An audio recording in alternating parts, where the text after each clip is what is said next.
আসসালামু আলাইকুম। আশা করি সবাই ভালো আছেন, সুস্থ আছেন, নিরাপদে আছেন। সাথে আছে আমি অ্যাডভোকেট মোহাম্মদ ইশতিয়াক হোসেন জিপু। আজকে আমি আলোচনা করব ফৌজদারি কার্যবিধির ১৪৫ ধারা নিয়ে। গ্রামীণ সমাজে যার ব্যাপক ব্যবহার হচ্ছে, প্রচুর মামলা হচ্ছে। এই ধারাটা বোঝানোর জন্য প্রথমে আমি একটা উদাহরণ বলছি।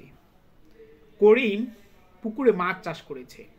তার প্রতিবেশী রহিম একদিন লাঠি ছোটা নিয়ে এসে তাকে ফিজিক্যাল অ্যাসাল্টের হুমকি দামকি দিয়ে গেল, এখানে মাছ চাষ করতে পারবে না বলে চলে গেল।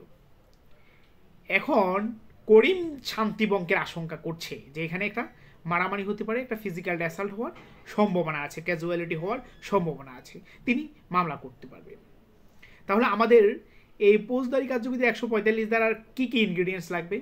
প্রথমত একটা স্থাবর সম্পত্তি থাকতে হবে। এই স্থাবর সম্পত্তিতে দখল এবং বেদখলের বিষয় থাকতে হবে, এবং এই স্থাবর সম্পত্তি নিয়ে শান্তিভঙ্গের আশঙ্কা যদি করে তাহলে ফৌজদারি কার্যবিধির ১৪৫ দ্বারায় আপনি মামলা করতে পারবেন। আপনি মামলা কোথায় করবেন? সাধারণত মাজদার হোসেন মামলার মাধ্যমে ২০০৭ সালে যখন বিচার বিভাগ পৃথকীকরণ হয়, তখন আপনার এই মামলা নির্বাহী ম্যাজিস্ট্রেটের এখতিয়ারাধীন এবং বিচার কার্য পরিচালনার ভার ন্যস্ত হয়। আপনি এই মামলা করতে গেলে আপনাকে একটা টাইম মেনটেন করতে হবে। কজ অফ অ্যাকশন যখন অ্যারাইজ হবে তার থেকে ২ মাসের মধ্যে আপনাকে মামলাটি করতে হবে। আপনি যদি ২ মাসের মধ্যে মামলাটা না করতে পারেন তাহলে আপনি অন্য যে কোনো মামলা, যেমন টাইটেল স্যুটের দিকে আপনাকে মনোযোগী হতে হবে।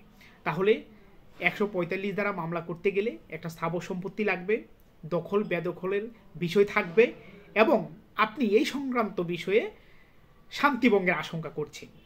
আর আপনি মামলাটা করবেন নির্বাহী ম্যাজিস্ট্রেটের আদালতে, অবশ্যই কজ অফ অ্যাকশন থেকে ২ মাসের মধ্যে। ধন্যবাদ সবাইকে।